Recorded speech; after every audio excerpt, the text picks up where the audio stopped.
Yung nangyari, yung incident naman is very far from Bohol and Panglao, di ba? Kung saan yung Abu Sayyaf, that's far. So, yun yung napag-usapan namin. And then, of course, there was one who said that, in fact, we should also tell the military. Kasi yung these people, the media people from abroad, usually get their info from the military because there is a report here that says, PNP confirms terror threat in Central Visayas. Sana naman wag naman sana sila na mismo ang magsalita na ganito. It should not be them telling that it is not safe in our country. So, di ba? Sila nga dapat ang magtutulong sa atin. So, yun yung mga napag-usapan na. Stella? And then? More details on, you said there was a ball farm tour, there's a shooting. Can you get more details on that? Kasi I think that would help. Yung farm tour. Yeah. Yusek Bong? Yeah. We received an update from our offices in Tokyo and Osaka this morning, and we were informed that in spite of the situation, there's going to be a high-profile TV production group from Kansai with a popular TV star that is shooting in Cebu. We have also received reports that familiarization tours for English as a second language, or the ESL groups, are ongoing in Cebu and Iloilo. There are a few other groups that we were informed will push through with their familiarization tours to Bohol, Cebu, and other parts of the Visayas. So these are very good indications that the confidence of the overseas traveler remains very high. How many people are going about for this farm tour? For an ESL group, we have a booking for 80 persons. This is for an ESL program in Cebu that has confirmed to visit by the fourth quarter of this year. We have also, although the numbers are not indicated here, we, as I mentioned, have received reports that agents from West Japan, this includes Osaka and Nagoya, will push through with their trip in May. We have also received reports that another familiarization tour group to be organized by Philippine Airlines Nagoya will proceed to Cebu and Bohol in July of this year. So this is just a brief status report that we received from our offices in Japan this morning. So yung TV production na yan, is it on board or are they coming pa lang? At sino yung star na yun? They're currently shooting in Cebu. If you don't mind, normally we seek the clearance of the group before we disclose any information on the name of the group.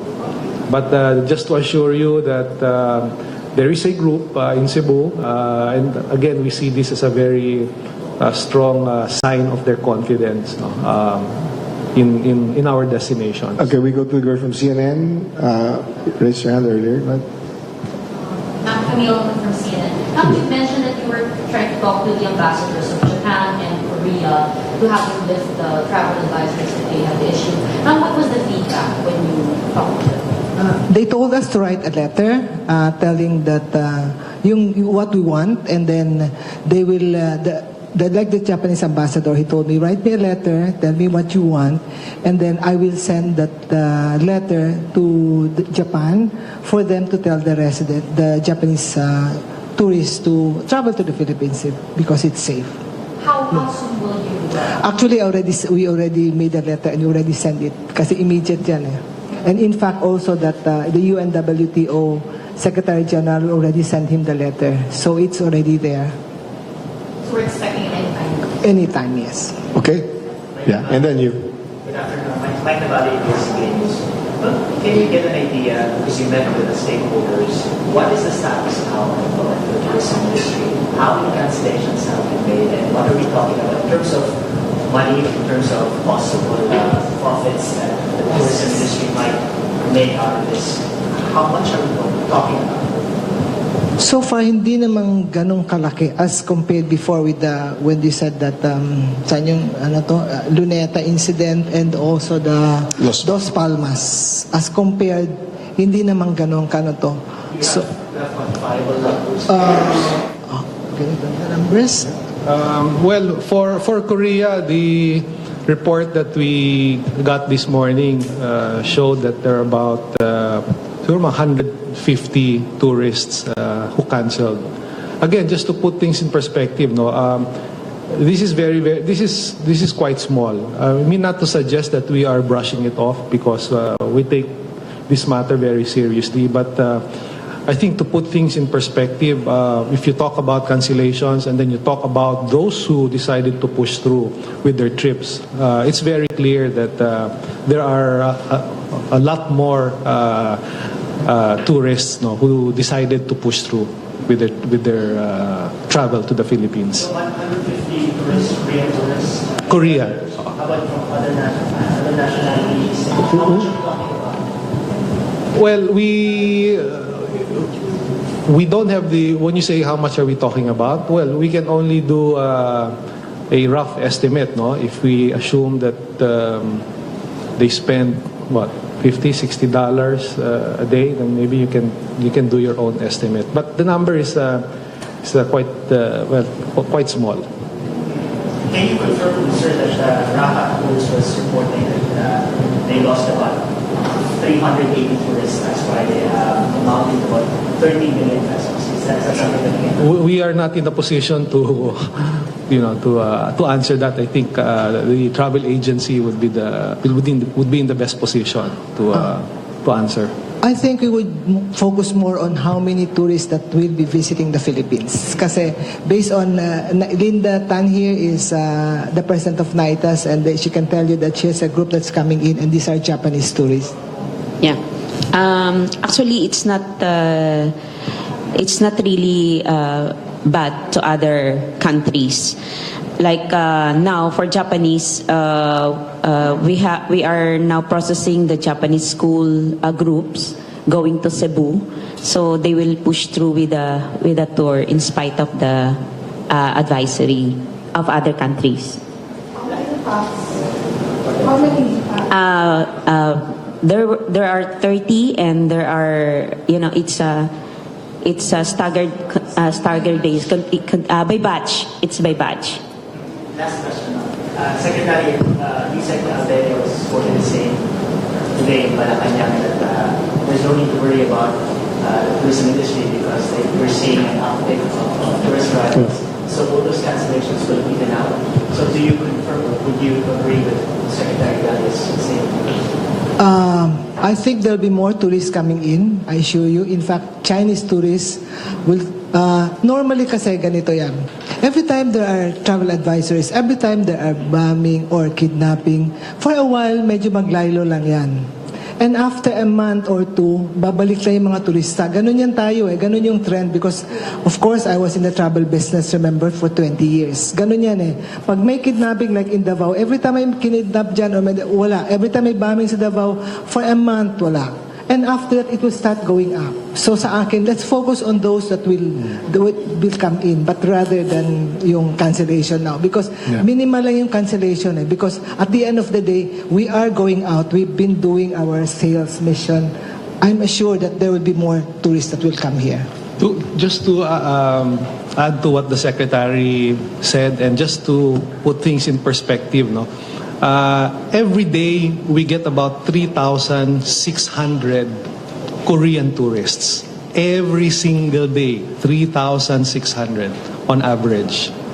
We received a report of a cancellation of 150. I think it's easy enough to conclude whether that has had a significant effect on the flow of arrivals from our... Okay, question. Did you have a question? He already asked it. Another one? But based on your dialogue, ma'am, you talk to the stakeholders. How's the atmosphere during the meeting? Are they alarmed at all? No? Maybe you can. Would you like to? Okay, I just got a report from one of the board of trustees of the Philippine Travel Agencies Association, and she said Bohol is calm. I think the tourists there are confident enough that walang mangyayari sa kanila. And Panglao Beach, punong-puno sila. The hotels are full. So that alone will prove that it's still safe in Bohol. Would you like to? Go ahead. Yes. In fact, there are more things to look forward to. Like tomorrow we'll be going to the ATM, the Arabian Travel Mart. So we can say that kahit may cancellations now, we're getting more tourist clients from other areas like the Middle East and other areas. But definitely we can be confidently secured and assured that it's safe in the Philippines. That's what we have to tell our audience to help out the tourism industry as well. Ma'am? Officials from the tourism department there holding a media briefing in light of the travel advisories against the Philippines. The ones that are really coming in, it far outweighs the number of cancellations. And at the end of the day, we're not in any way halting or stopping any of the promotional activities that we're doing because, again, this is the tourism industry. We are all for the tourism industry. We have weathered much more in the past between coup d'etats, Mount Pinatubo exploding, earthquakes, Haiyan, Las Palmas. We have all weathered that, and we're still here. And the numbers have been increasing from the time that all these things have been happening. So, if that's any indication, yeah. In addition, the ASEAN ministers meeting is pushed through in Bohol. In fact, they're there until Saturday. Stella, we have time for a few more questions. Since we already talked about visitor arrivals, we have the latest figures for February or March.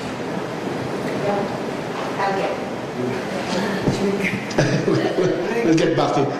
Yes. We had an interview a few weeks ago. You said that DOT is expecting at around 8 million tourists this year.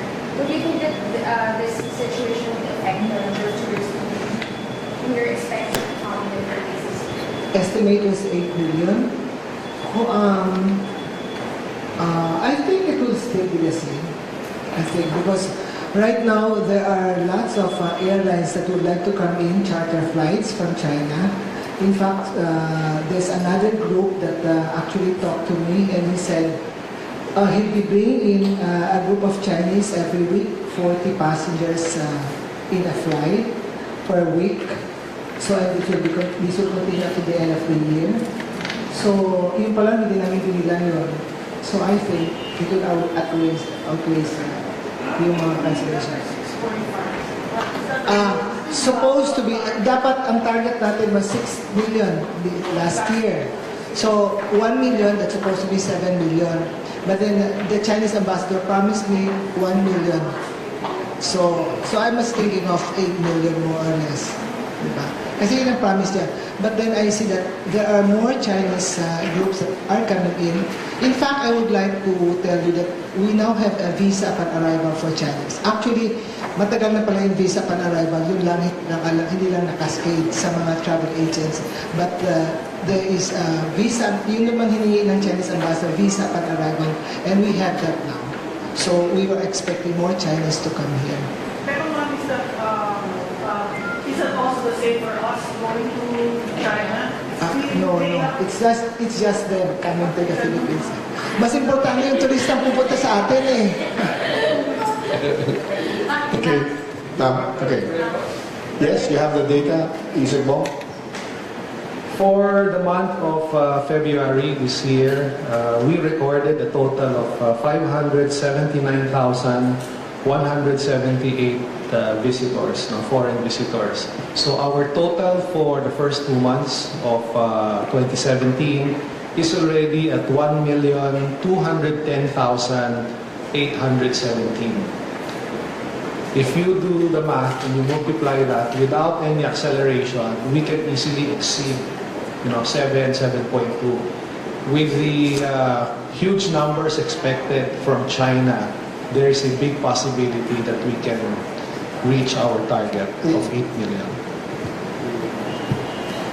Okay. Final question. Update for TV5 News. Sir, comparing to the last year of the number of tourists during the summertime, is that increasing or decreasing going numbers? Summertime?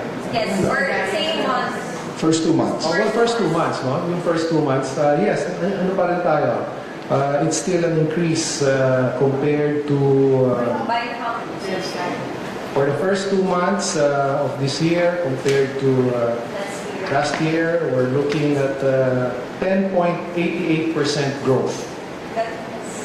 That's January to February 2017 figures of yung 1.2 million, 1.210 million is a 10.88% increase over the same period in 2016.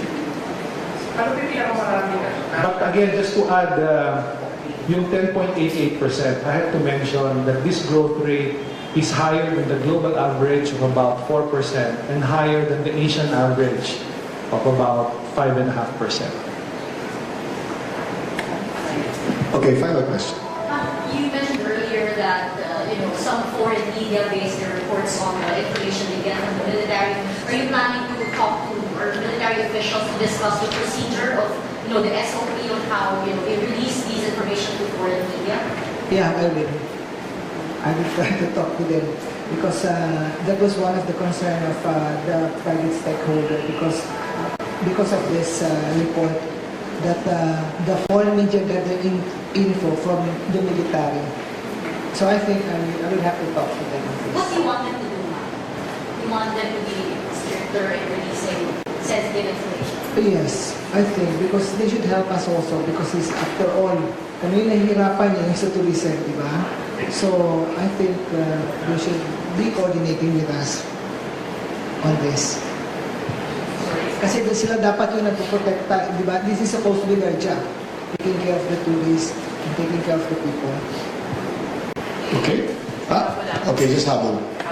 So, ma'am, kanina we interviewed Mr. Clemente of Travel Tours, and he's saying that the DOT could have handled the travel advisory issue better na sana daw after a few days pumunta daw kayo kagad sa Bohol and pinakita nyo talaga that it was safe. I was getting in touch with the Secretary General of UNWTO. That was my first job because yun yung pinag-usapan namin. Every time there are travel advisories, every time there's kidnapping in a place, get in touch with us so we can help you with the travel advisory. But it was difficult to get in touch with him. So yun yung reason na nag-avoid muna ako ng media interview because I wanted to talk to him first.